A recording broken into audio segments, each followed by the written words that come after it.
Wat leuk, zo kom je wel ergens. Ja. Kijk, deze weg lopen ze schuin. Kijk eens even. Volgens mij komen we ook nog de goede kant uit, want dan was daar de plek waar Pieter Jan stond. Dat betekent dat jullie ruim binnen de afstand gebleven zijn en ook ruim binnen de tijd. Dus Ja, eindelijk weer. er wordt goed verdiend vanavond. Sanne, dat is goed. Dus je hebt hem. Niet tegen jullie zeggen dat ik dat heb gedaan. Ja. Ik heb jouw naam ingetikt, Erik. Ik dacht het wel. Nou.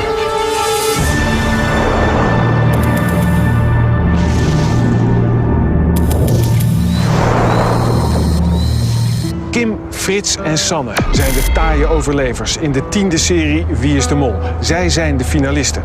Onder hen is de Mol, dat is zeker. Maar zelfs die weet niet hoe het hier in Tokio gaat aflopen. Wie zal de verliezer zijn? En wie de winnaar die de Mol ontmaskert? Zelfs voor de Mol een grote vraag.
Bij de laatste executie kreeg Erik het rode scherm en moest ons verlaten.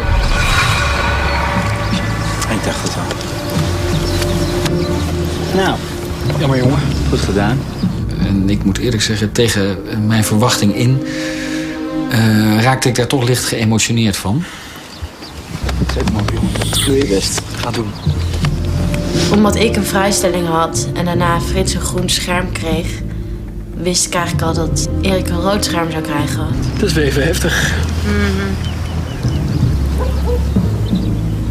En we hebben alles gedeeld. Dat was voor mij heel prettig. En voor hem misschien ook. Misschien heeft hij daar nu wel spijt van. Jij zit in de finale. En hij niet. Nou, het heeft ons samen zover gebracht. Tot op het eind heeft hij het spannend gehouden of hij wel of niet de mol was. Ik dacht dat hij niet de mol was. Maar als ik hem recht op de man afvroeg, kreeg ik elke keer weer zo'n vuile glimlach van hem. Frits, het is een spel. En het moet gespeeld worden. Ja, we zijn nu met z'n drieën, Frits, Sanne en ik. We moeten ons even herpositioneren. Ik had eerlijk gezegd toch verwacht dat Frits eruit zou gaan. Maar ik was natuurlijk ook heel erg bang voor mijn eigen positie. Ik had alleen 2 jokers.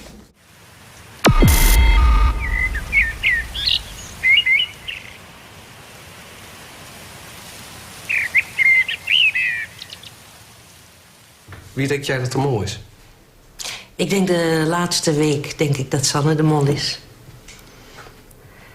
En als het is, dan is ze wel een hele goeie. Ja, want dan heeft ze je wel helemaal ingepakt in het begin. En ze ontpopt zich nu steeds meer als een baasje. Haar wil, dan moet het nu zo. En ze is overal bij. Ja. Maar dat is eigenlijk alleen maar daarop gebaseerd, hoor. Ja, ik geloof dat niet. Het is ook nog gebaseerd op de brief op Schiphol. Ja, dat is waar. Van mij. Oh, ja. Ik kreeg natuurlijk wel als eerste. Ja. Die kreeg ze van de George erg opvallend. Ja. Ja. En ook dat ze met jou een beetje dat onder onsje had. Als jij de enige bent die ik vertrouw, en ik wil graag je vriend zijn, maar ik weet dat je mij nog niet helemaal vertrouwt, dan kan ik mooi alle informatie aan geven. En wie denk jij? Nou, ik heb echt heel lang, ook nadat ik weer terug was en ik het gezien heb, zeg maar, de andere aflevering, heel lang aan Erik gedacht. Omdat ik gewoon echt bij hem bepaalde dingen vond opvallen. Het werd bijna in zijn handen geworpen. Maar wat op een gegeven moment echt gebeurde is, en dat is ook weer zo'n mol-ding, is dat er gewoon, iemand zie je heel lang niks doen, tot het moment dat het te goed gaat. En dat zag ik bij Frits heel erg. hem zag ik op een gegeven moment echt gewoon opdrachten bewust net niet halen. En dat was ook al in Holland Village.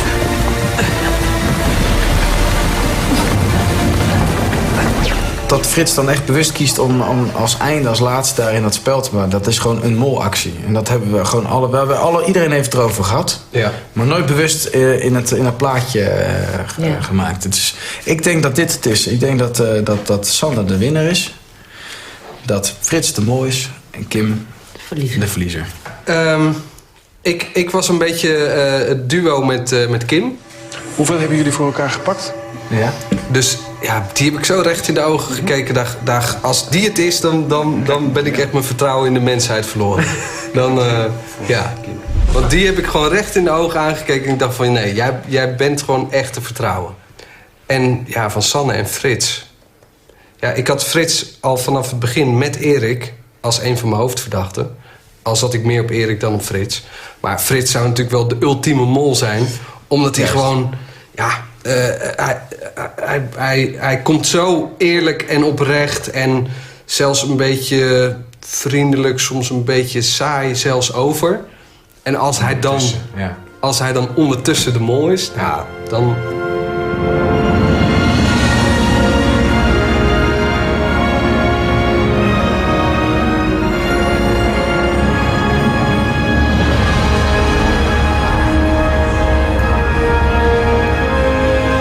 Dat ik opeens in die finale ben gekomen. Dat is zo gek. En dat had ik nooit verwacht. Ja, ik wil dit ontzettend graag winnen. Dat is toch de kroon op deze 10 afleveringen als ik die pot binnen ga halen. Ik heb heel erg het gevoel dat het kan. Het is toch bijzonder. Je ziet de een na de ander achter je vertrekken. Het troepje wordt steeds kleiner. En opeens is hij daar dan de finale. En het wordt een spannende strijd.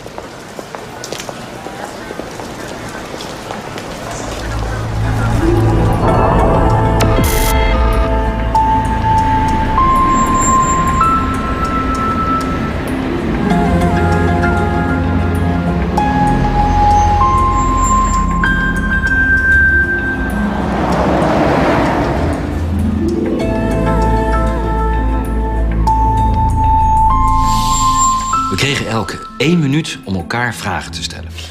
Sanne, toen je werd gevraagd voor Wie is de Mol, hè? Toen heb je natuurlijk even nagedacht over of je de mol zou willen zijn of liever kandidaat. Wat waren jouw eerste gedachten? Kandidaat. Waarom? Omdat het te moeilijk leek voor iemand als mij om de mol te zijn. En waarom is dat moeilijk voor iemand als jou? Omdat ik mijn hart op mijn tong heb liggen. Dat kwam op mij authentiek over. Dus ik dacht, dat zit wel goed. Je bent iemand die vanuit je gevoel reageert? Soms. Of ook rationeel? Allebei. Allebei. En zou je bang zijn dat je jezelf zou verraden als mol? Door je karakter? Nee. Maar waarom wil je dan niet de mol zijn? Nou, gewoon niet. Het leek me leuk om kandidaat te zijn. Maar net zei je wat anders. Ja, maar zo ben ik. Ik zeg de hele tijd wat anders. Dat is niet handig voor een mol. Nee. Vind je het leuk om kandidaat te zijn? Ja. Waarom? Lekker rustig. Af en toe lijkt het wel of je molt. Nee. Nee, ik heb nooit gemold. Je hebt nooit gemold? Nee.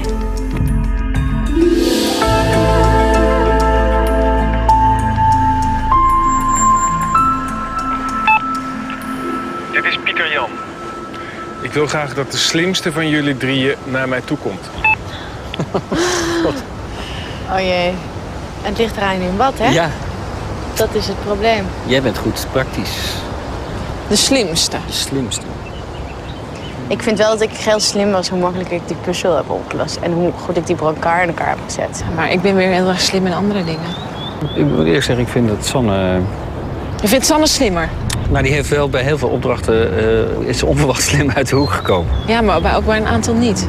We stonden op een strand met allemaal letters, onze namen. 10 namen van alle kandidaten waren namelijk daar op het strand geschreven. Barbara, Hint, Sanne, Kim, Loretta, Manuel, Frits, Tim, Erik en Arjen. Zo stond het er in die volgorde. We moeten daar iets mee en Sanne is dyslectisch. En ik dacht nog, ja, als we praktische opdrachten gaan doen, oké, maar anders weet ik het niet. Dus ik ben voor Sanne. Ik ben ook voor mijzelf. Nou, dan kan ik dan de meeste stemmen gelden. Wat mij betreft, prima verdeling. En de dames gingen daar lekker in mee. Mijn tactiek was, ik moet die 2 dames uit elkaar zien te halen. Want ja, dat is toch wel een koppeltje zoals ik met Erik een koppel was. Volgens mij delen ze heel veel informatie met elkaar. Wat dat betreft krijg ik het lastig in deze finale. Hey Sanne, Hallo. hier is een verrekijker. En hier is een porto. Ik heb een paar vragen voor je. En als je het antwoord weet, kun je dat aan je collega's doorgeven. Oh jee, ja? Met nog een boodschap erbij. Oké. De eerste vraag. Hoe heette de Nederlandse handelspost in Nagasaki, die daar de handelspost was tot 1859? Weet ik niet. Ja, jongens, ik heb een vraag gekregen en ik weet het antwoord niet. Hoe heet de Nederlandse handelspost in Nagasaki tot een bepaalde tijd? En ik ben nu alweer de tijd vergeten. Hoe heet een bepaalde handelspost in Nagasaki? Handelspost. Jongens, bij het ene spel, hè, met die tram, is toen niet iemand daarbij geweest toevallig? Dejima's Museum. Dit parkje. Dit kleine parkje. Hollandersloop, kijk, deze. Zou ik dan Dutch Sloop zeggen? Dan zeg ik tenminste iets. Nee, dat lijkt me niet. Ik wil nu wel een antwoord hebben. Ik moet nu een antwoord geven. Nou, geef maar VOC dan. Dutch Sloop. Oké. Dan mag je nu aan je collega's doorgeven dat ze alle letters tot aan de D van Dutch Slope moeten wissen. Oké, jullie moeten nu alle letters tot en met de D van Dutch Sloop wissen.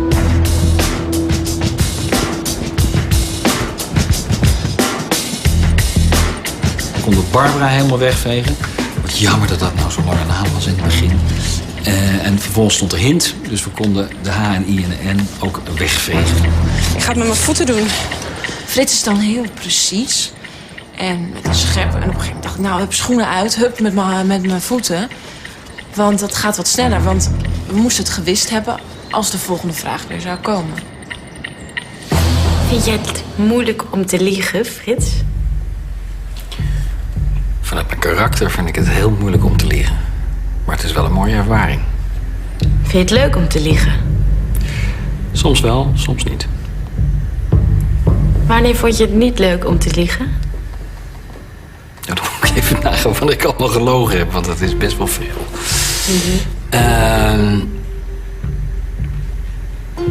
In het bos was een moeilijk moment. Ga jij of ga ik? Nee, jij gaat. Ja? Ja. Weet je zeker? Ja. Zullen we ze niet even lekker in verwarring brengen? Ja, dat kan ook. Ga jij eerst? Ja, is goed. Tegen wie heb je toen het hardst gelogen?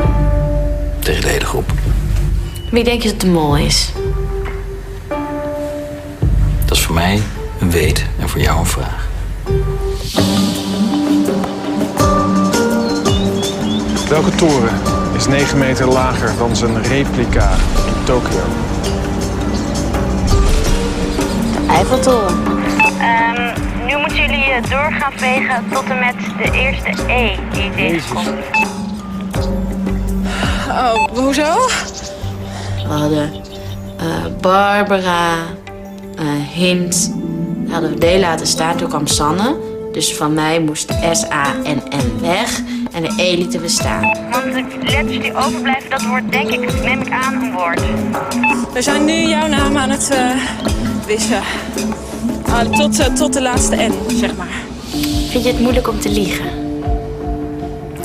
Nee, ik vind het niet heel moeilijk om te liegen. Vind je het moeilijk om tegen mij te liegen? Nee, als dat zo uitkomt, dan lieg ik ook tegen jou. Vind je het leuk om tegen mij te liegen? Soms wel, soms niet. Denk je dat liegen hetzelfde is als acteren? Nee. Komt de volgende vraag, Sanne. Ja. Hoe noemt men dat typisch Japanse boekje dat Arjen kocht in aflevering 1? Aflevering 1 kocht hij een soort stripboekje. Jongens, hoe heet zo'n typisch Japans boekje? Weet jij dat? Typisch Japans stripboekje. Tanga. Oké, ik weet niet. Frits zegt tanga. Ik heb geen idee, maar ik dacht dat een tanga een soort string was. Maar goed, ik wist ook niet hoe het anders heette. Ja, nou dan doen we tanga, toch? Dan laten we dus de eerstvolgende T die jullie tegenkomen staan. Oké, dus dan moeten we dus tot de T. Ben je de mol? Misschien. Ben ik de mol? Dat zou kunnen. Manga. Sorry, het is manga. Sanne. Het is manga. Ja, manga heb ik wel eens van gehoord. Tanga. Dat is iets anders. En dan krijgen we de mol. Het is nu ook heel triest dat we mijn naam gaan uitvegen. Ja, maar de M van mol blijft staan bij jouw naam. Dat is toch wel apart. Hoe bevalt het spel jou tot nu toe, Sanne? Ik vind het nu heel leuk. Ik vond het niet altijd leuk, maar ik vind het nu heel leuk. Wat vind je er zwaar aan? Niks. Je vindt het niet zwaar om de mol te spelen? Nee. Welke Japanse kunst beoefenden de samurai niet? En ik wil graag de Japanse benaming. Wat deden de samurais niet? Schoonschrijven, bloemschikken, papiervouwkunst. Origami. Papiervouwkunst, origami. De O. Vind je het echt belangrijk om het geld te verdienen? Want ik krijg het idee dat je het niet echt bijhoudt. Klopt dat? Dat klopt. Ik had er nooit van uitgegaan dat ik het geld kon krijgen. Dus het is nu pas dat ik denk dat ik misschien een hele kleine kans maak om het geld te krijgen. Dus nu zou ik het wel heel leuk vinden, ja. Of hou je er niet zo mee bezig omdat je de mol bent en je het geld toch niet kan winnen? Dat zou kunnen, ja. Mol. Jullie gaan van Tokio tot... Lisse. Van hier tot Lisse. Ja? Ja, Lisse. Dus laten we de L staan. Ja. Oké. Ben je echt zo onstabiel? Ja. Vind je dat een vervelende eigenschap van jezelf? Nee. Het heeft me hier gebracht. Dat gebruikt ze als geen ander. Dat ze zo onstabiel is. Ze zal wel een beetje chaotisch van zichzelf zijn, maar ik geloof het al lang niet meer. Het is één groot toneelspel. Ik vind het wel een mooie eigenschap voor dit spel. Ik ook. Maar ik heb wel getwijfeld tijdens het spel. Ik heb wel gedacht, oh, misschien is het toch niet zo'n goede eigenschap van mij. Misschien heb je wel getwijfeld of je het wel of niet moest inzetten voor dit spel. Ik kan het niet op commando in- of uitzetten. Maar je bent toch een hele goede actrice? Ja. Bij welke Japanse ceremonie is conversatie over de schilderkunst en uitzicht op de tuin van groot belang? Het genieten van een tuin. T-ceremonie. Oké, thee. Dus de eerste T die jullie tegenkomen laten jullie staan. De rest vegen jullie uit. Ja, oké, we zijn nog even naar de L aan toe werken. Het is best wel zwaar.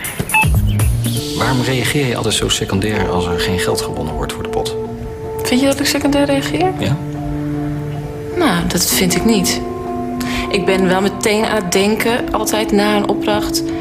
Wat is er fout gegaan? Wat hadden we beter kunnen doen? Dus ik ben wel iemand die meteen probeert te leren van de fouten die gemaakt zijn. Ik heb nog nooit woede gezien, boosheid, frustratie. Ik heb heel veel mensen gezien die boos waren. Erik reageerde fel. Arjen was altijd geïrriteerd als er geen geld was. Jij reageerde altijd achter de anderen aan. Nou, dat ben ik niet met je eens. Dat kan jouw waarneming zijn. Maar ik ben daarin niet... misschien niet heel explosief in de zin van balen van het geld. Natuurlijk baal ik daarvan, maar wat ging er fout?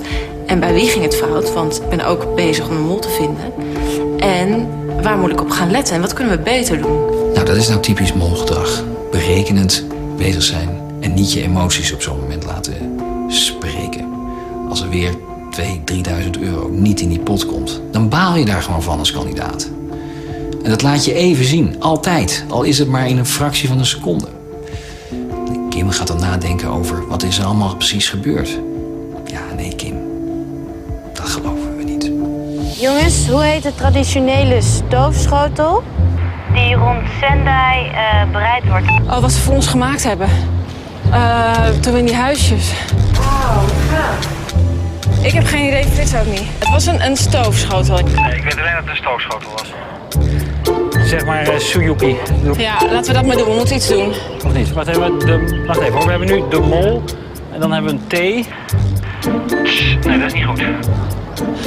Maar de mol kan wel, TS kan wel een Japans woord zijn. Ja, misschien is het wel een Japans woord. Natuurlijk niet. De mol en dan een Japans woord. Dat moest natuurlijk gewoon een Nederlands woord worden. Ik zou TI doen. Die ligt hier vlakbij. Dan gaan we maar 2 letters wegstrepen. Dat zijn de S en de T. Je sloot vrij snel een vriendschap met Erik. Heeft die vriendschap jou veel opgeleverd? Nou, achteraf gezien wel, want hij is de mol niet. Maar ik heb vaak op het punt gestaan van, is het wel verstandig wat ik gedaan heb? Ik neem aan dat jullie informatie hebben gedeeld. Heb jij ideeën van hem overgenomen? Nou, zoals ik je al eerder verteld heb, wij wisselden theorieën uit. In dit spel ben je continu met theorieën bezig. En iemand doet iets en dan kan je het richting de mol redeneren. Maar je kan het ook weer redeneren dat het een kandidaat is die mol acties uitvoerde. Nou, zo waren wij bezig met elkaar aan het praten. De conclusies die we trokken deden we zelf. En we gingen individueel de test in met onze eigen conclusies. Vind je het raar als ik dat niet geloof? Dat vind ik niet zo gek als je dat niet gelooft. Maar goed, ik spreek de waarheid. Wat is de vertaling? In het Engels. Zoals geleerd in de bioscoop. Everybody, let's rock. Ooh. Van het woord karaoke. Iets met orchestra. Nee. Music orchestra. Het is wel iets met orchestra, ja. Empty orchestra. Ja, empty, ja. Inderdaad, ja. Empty orchestra. Jongens, laat E dan staan. Ja, en die letter daartussen, wat doen we dan? Van die soep? En dan moeten we misschien toch maar de S wissen en de I ook laten staan. Ik ben er ook voor. Oké. De multi... De multi-I-E. De multi... S weg? Ja, S weg. Maar weet je dat zeker? Se. Dat is toch geen woord? Sek. Ja, maar misschien... Nou ja. De mol 10 wordt het. De mol 10. Jij zit in de finale. En Erik niet. Als jij geen vriendschap met Erik had afgesloten, had je dan ook in de finale gestaan? Ja. Oké, dus jij... Dat zul je in aflevering 10 zien. Wat spannend. Frits, ben jij een goede mol? Dat is aan jullie om dat te beoordelen. Wat vind je er zelf van? Ik ben niet ontevreden. Denk je dat Sanne de mol is? Ik weet het niet. Denk je dat ik de mol ben? Ik weet het niet. Weet je het niet of geef je geen antwoord? Misschien ben ik de mol. Ik moet niet een tunnelvisie krijgen nu. Ik moet rekening houden met Frits. Kan het zijn, maar Frits... Sorry, ik geloof je gewoon niet. Ik ga denk ik toch voor Sanne. Tegen welke mystieke Japanse krijgers moeten jullie het straks opnemen? We twijfelen tussen samurai en ninja's. Samurai zijn? Ja, ninja's. Ninja's. Maar als we ninja's doen, dan krijgen we de mol 10. Het is de 10e serie van de mol. Volgens mij... Dus dan moeten we het maar voor de N gaan, denk ik. Dat is eigenlijk geen één vraag die Sanne Vogel heeft beantwoord. Terwijl ze daar wel stond als de slimste. Toen dacht ik weer, ja, ik had me niet snel om moeten laten praten. Want Frits of ik had dan moeten staan.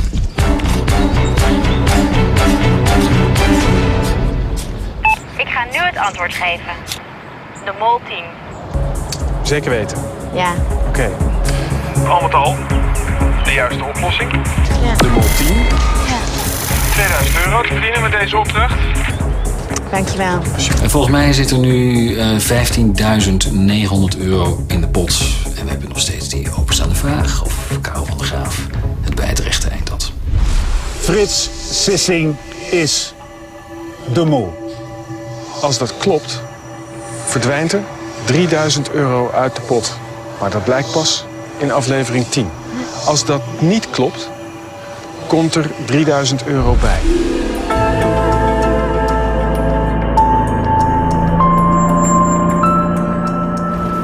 Als het goed is. 15.900. Heel goed. Ja, klopt dat? Ja.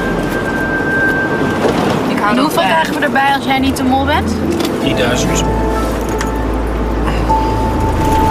En anders gaat de 3000 Ja, dat moeten we toch al... Dan gaat de 3000 af, hoor. Ja, dan krijg je echt een hele lage gat. En misschien wel 18.900. Dat zou netjes zijn, toch? Ja, het is leuk als we 20 gaan. 20. Nou, vanaf 20 begint het eigenlijk pas wat te worden. Als ik mol ben, haal je het niet.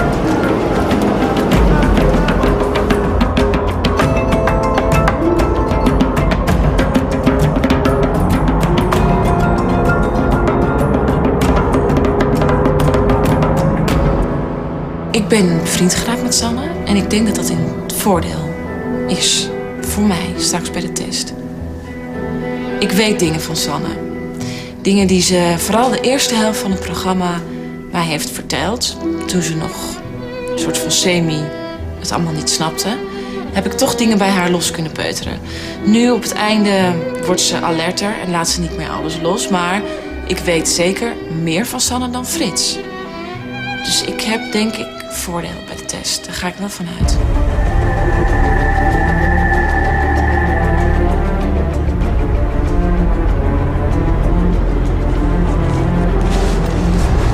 Geld. Veel geld is er te vinden op dit eiland. €5000 valt er te verdienen in deze laatste opdracht voor de finale. Zometeen, als het donker is, gaan jullie op zoek naar dat geld. En je brengt het naar de geldkist in het bos. Daar wordt het bewaard. Maar pas op. Er zijn ninja's. Zeer goed getrainde krijgers. En die zullen alles uit de kast halen om jullie in de boeien te slaan. En jullie buit te veroveren.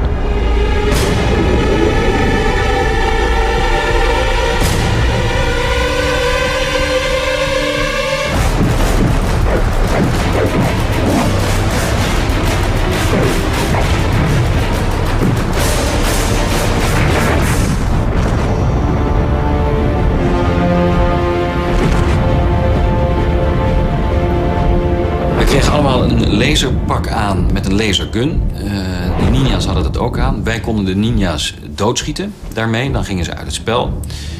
Als we een van onze kandidaten zouden doodschieten, dan zou die kandidaat ook uit het spel gaan. En dan hadden we een kandidaat minder. En die ninja's konden ze niet neerschieten. Die konden ze alleen maar aftikken, zeg maar. Dan werden we vastgebonden en moesten we wachten tot we vrijgelaten werden door een van onze medekandidaten.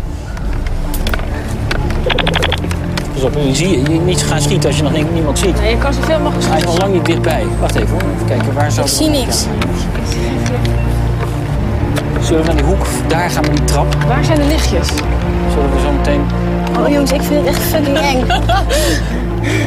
We kozen er eerst voor om er met z'n drieën te blijven. Even wennen aan het donker en aan hoe die kerels eruit zouden zien en op ons afkwamen. Je moet wel je vinger op de knop. Het is toch donker. En je ziet op een gegeven moment allemaal van die zwarte figuurtjes rondrennen en heel onheilspellend. Komt er wat aan? Ja, ik was gewoon heel bang, omdat ik dacht, we maken er gewoon geen schijn van kans.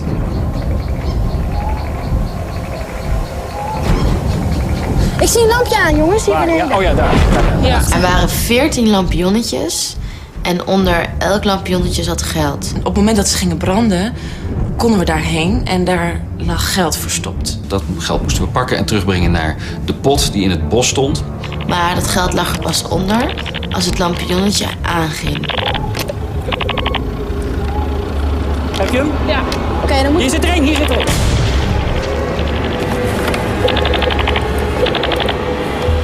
Probeer altijd met de ruggen naar elkaar toe te blijven. Dan schiet je. Ja. Zal ik hier blijven staan? Dat jullie naar de pot gaan?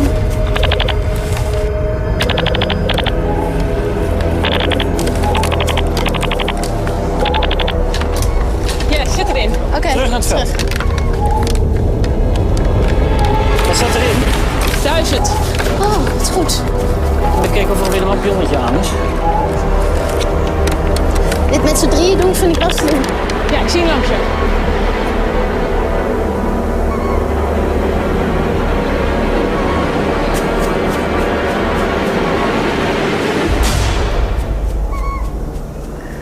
Verbindende lamp.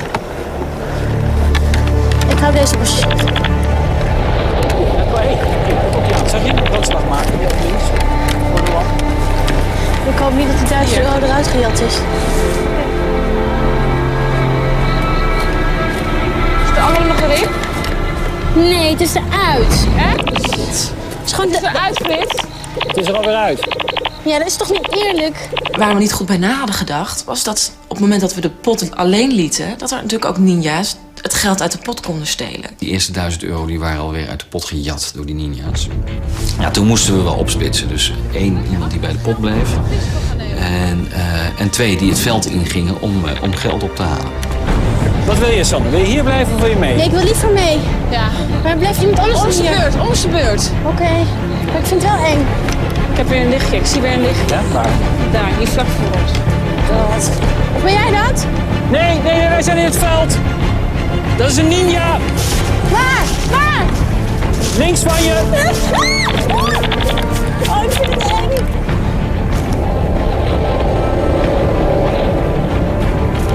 Help! Help, jongens! Ja, ik heb eentje doodgemaakt! Help! Help, jongens! Help!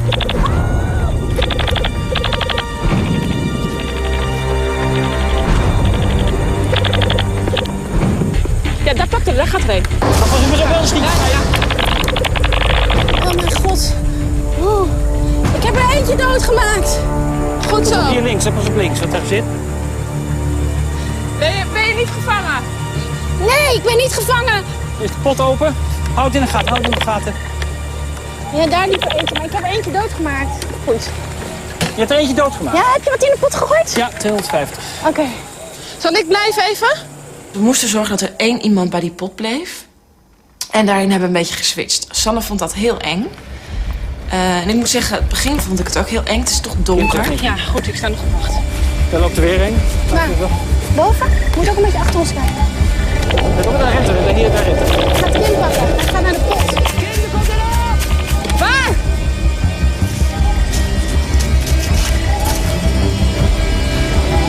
Hij ging vanaf het gras van het bos in en dan naar links. Dus hij zit...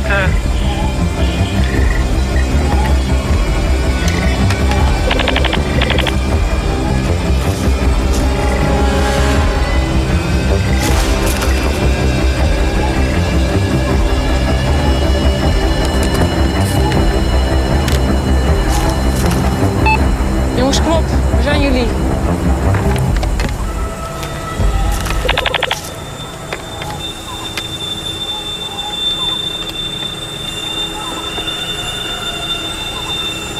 Ja, daar rent er een.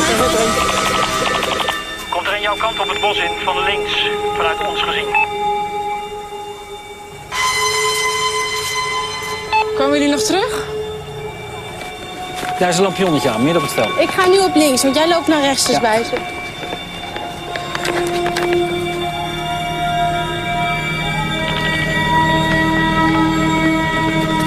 Duizend en terug. Kom eraan. Ja. Heb je wat? Ja, 1000. Let op, let op, let op. Ja. Blijf kijken. Ja, Frits, Frits, blijf jij een keer hier? Ja. Ja, jongens, als we te lang hier blijven, dan geven we hun kans om het open veld hier naartoe te komen. Oké, kom Sanne. Kom, Sanne. Er is een lampion aan, op rechts. Ja, in het veld rechts is een lampion.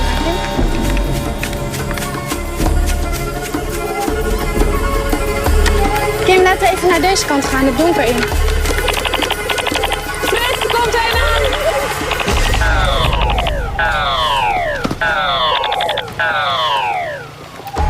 Oké, Dek je mij? Ja. 250.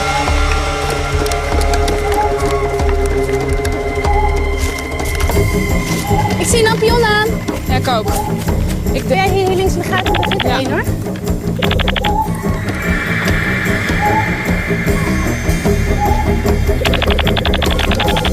Frits!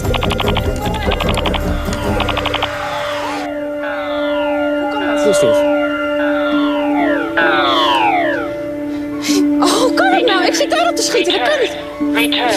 Return. Kut. Ik ben dood. Hoe kan jij nou dood zijn? Ik baalde echt heel erg ervan dat ik eruit lag. En dat in het laatste spel. Dat je het laatste spel niet af kan maken omdat je medekandidaatje per ongeluk doodschiet. Ik had niet door dat ik Sanne had doodgeschoten. Ik was vol vuur aan het schieten en richten op de ninja die ergens in een struikje lag. Ik blijf bij de pot. Ja? Ja. Sure? Ja. Oké. Is er alweer een lampionnetje aan? Ja.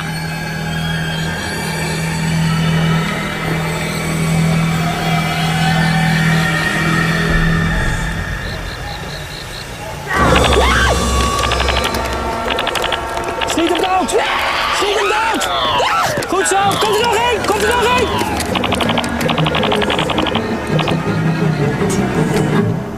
Fuck! Het geld is weg. Hoe kan dat nou?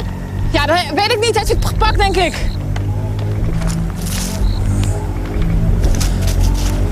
Frits! Ja? Zal ik de trap omhoog gaan om te kijken of daar nog lampjes zijn? Ja, is goed. Op de trap ben je veilig. Ja, want hier is niks meer.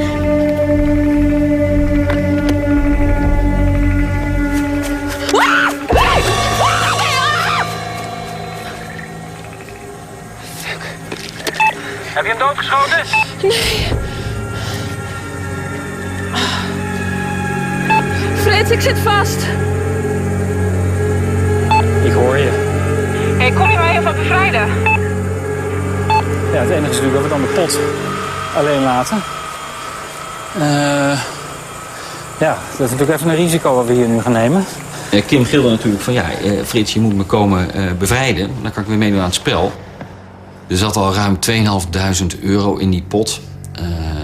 We hadden al 1000 laten jatten. Ja, wat moet ik doen? Als ik naar je toe kom, dan komt er vast zo'n beest hier naar die pot. Ja, en dan ligt het spel stil. Er zit wel bijna 3.000 euro in de pot, hè? Hé, ik zie een lampionnetje. Waar? Niet aan de kant waar ik sta, maar helemaal aan de andere kant in een hoekje. Ja, maar als ik daar naartoe ga, dan kan ik net zo goed jou eerst bevrijden. Ook daar. Ja, shit. Ik zie daar nu 2 lampionnetjes aan die kant. Ja. Frits, er zit er nou ook één heel dicht bij jou. Ligt er geld onder? Nee.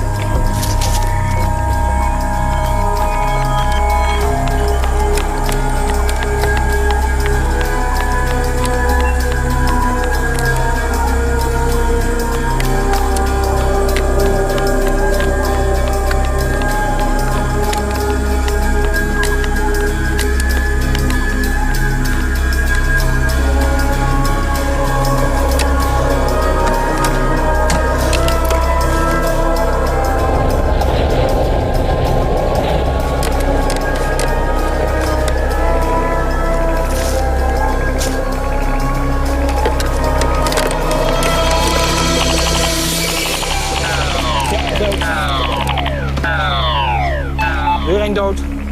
Ja, ik zie het. Top.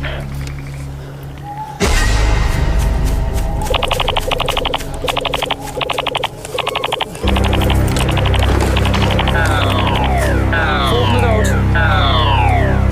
Oké dan.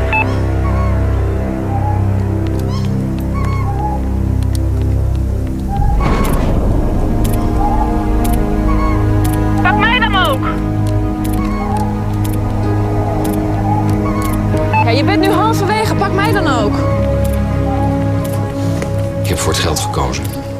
En ben de pot blijven verdedigen. En heb nog een stuk of 3, 4 ninja's weten dood te schieten die een aanval op de pot deden.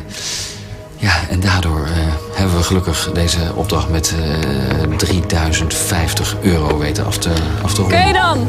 Ja, ik ging voor de pot, het spijt me. Hé, goed, nou ja. Ja, ik stond daar heel saai natuurlijk. Ja. En ik zag allemaal lichtjes die weer gingen branden. 2050 en nog eens 1000. 3050. Goed. Mooi, man.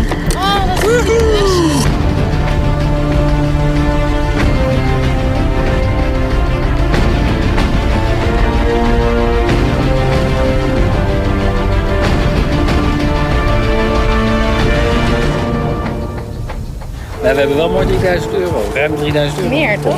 Ja, daar ben ik blij mee. Jee, wat was het spannend. Ja, man. Ik Die baalde kleine echt, kereltjes jongen. die Ik baalde echt. bosjes slopen. Maar ook hoe ze op je afkwamen, echt eng. Ja. Echt zo. Echt Gewoon zo. stormend. Ja, stormend. In de hoop dat je niet raak zou schieten. Ik vond het nog best moeilijk namelijk om die kerels te raken. Frits, als jij toch stiekem de mol bent, jongen. Oh, dan ga je niet aan nachtdromen hebben, dat wil ik niet weten.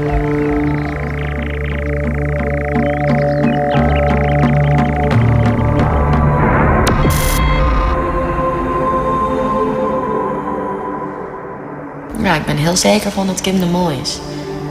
En ik weet wel dat Frits rare dingen heeft gedaan en mollenstreek heeft uitgehaald. Maar ik ga er nu niet meer over twijfelen. Tuurlijk niet. Het is of Kim of Frits, dus dan ga ik voor Kim. Als Sanne de mol is, dan heeft ze het heel goed gespeeld. Wat wel knap is, maar... Ja, dat heb ik wel doorgehad. Ze begon als iemand die heel onzeker was. En ze liet zich heel erg meeslepen door de emoties. En ja, ze was niet heel erg stabiel in het spel. Sander blijkt meerdere gezichten te hebben. Ze kan het onschuldige, enigszins naïeve meisje spelen. Ze kan de slimme padvindster spelen die er vol voor gaat. Dus vandaar dat ik twijfel, in verwarring enigszins ben en toch weer op 2 mollen zit.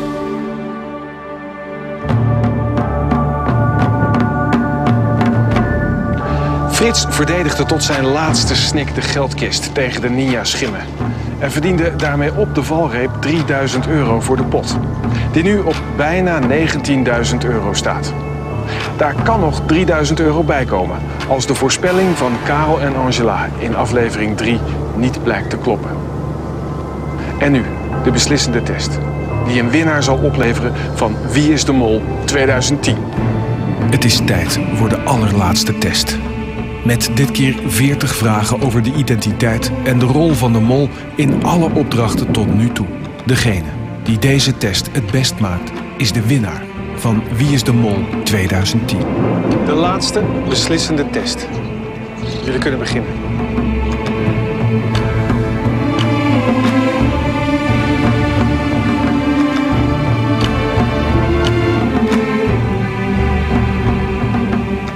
Niet tegen jullie zeggen dat ik het heb gedaan. 4. En ja.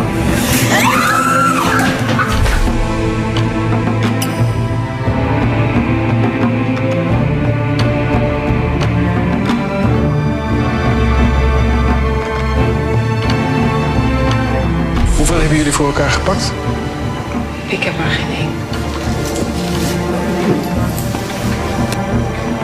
Ik heb er ook 1.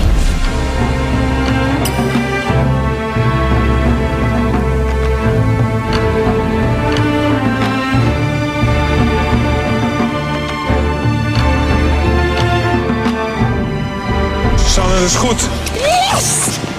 Dus je hebt hem.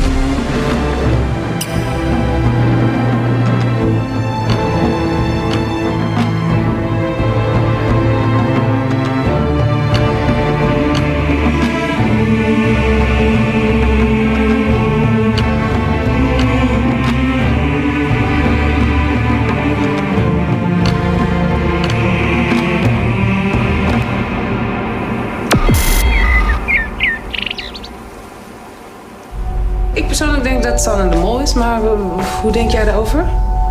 Ja, ik denk dat Kim de mol is, maar en mijn 2 is dan Sanne. Ja. Die vind ik dat we niet zoveel geld binnen hebben gehaald. Ja, als je nu zegt Kim, dan denk ik wel, ja. Dan snap ik ook wel wat je bedoelt. En wie denk je dat er gewonnen heeft? Ja, ik denk Frits.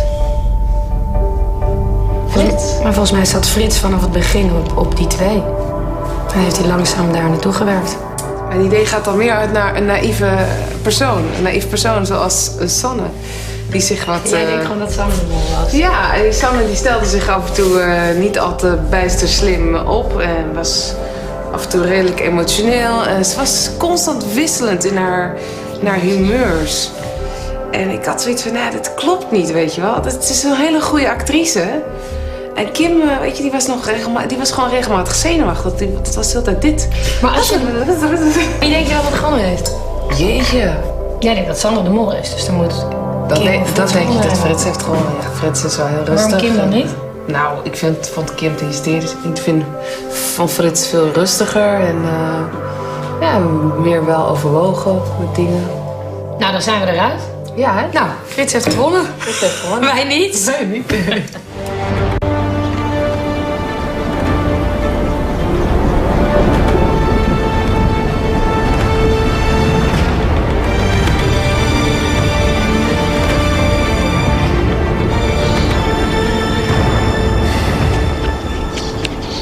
Frits, je hebt het spel trefzeker gespeeld.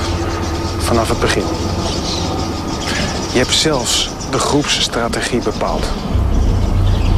En je hebt een pact gesloten met Erik, dat vruchtbaar bleek. Maar sinds Erik moest vertrekken, sta je alleen. Jullie hebben veel informatie gedeeld. Maar de vraag is natuurlijk of die informatie wel klopt. Erik's vertrek was niet voor niets. Frits, deze dag in Tokio ga jij van je leven niet vergeten. Jij bent namelijk de winnaar.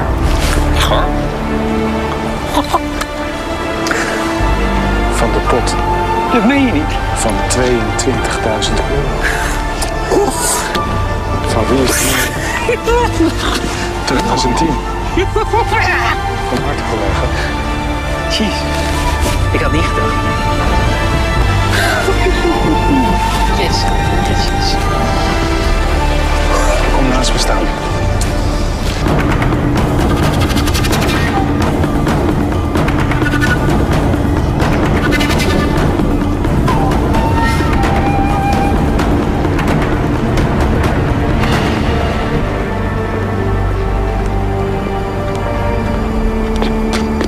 Hand in hand.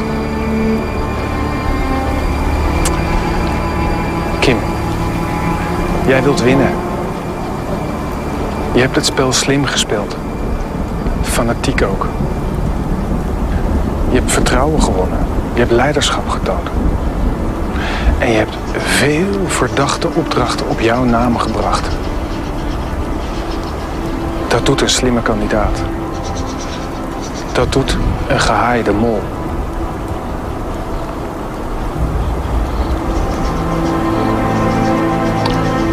En Sanne, jij hebt een bijzonder spel gespeeld. Je hebt iedereen verbaasd met onvoorspelbaar gedrag. Je toonde emotie. Je was onzeker. En dan weer messcherp.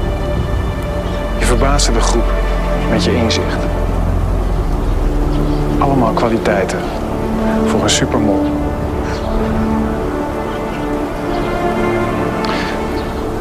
Wie is de mol?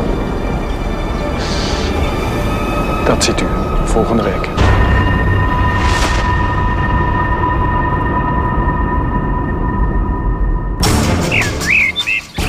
Het was verschrikkelijk. Toen je dat scherm zag, wat dacht je? Toen nog dat je wel goed zag?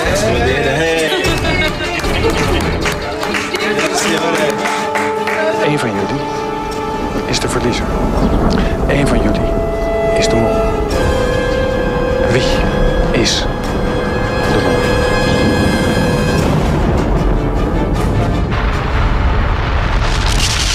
Volgend jaar mee op reis met de mol? Speel zelf de test op wieisdemol.avro.nl. En luister morgenmiddag naar Frits bij Schiffers.fm.